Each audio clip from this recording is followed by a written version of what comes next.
Il-konvinzjoni li hemm Alla ħallieq hija l-mixla li fiha tikber l-idea tad-drittijiet tal-bniedem, l-idea tal-ugwaljanza tal-bnedmin kollha quddiem il-liġi, l-għarfien tal-inviolabilità tad-dinjità f'kull persuna u l-konoxxenza tar-responsabilità ta' kull bniedem għall-azzjonijiet tiegħu. Tħallix il-ħażen jirbħek imma irbaħ il-ħażin bit-tajjeb. L-għan fondamentali ta' kull politiku jibqa' li jaqdi t-tajjeb u jiġġieled kontra l-ħakma tal-ħażin.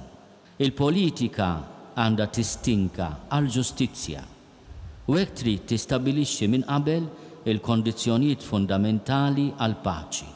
Mingħajr ġustizzja x'ikun l-istat jekk mhux ġgajta kbira ta' ħallelin.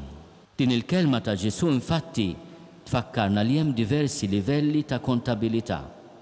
Kontabilità lejn il-kuxjenza ta' dak li jkun, kontabilità lejn is-soċjetà u f'sens tal-aħħar, f'sens eskatoloġiku, kontabilità lejn Alla li waħdu jiżen u jiġġudika il-qlub tal-irġiel u n-nisa fil-verità u l-ġustizzja.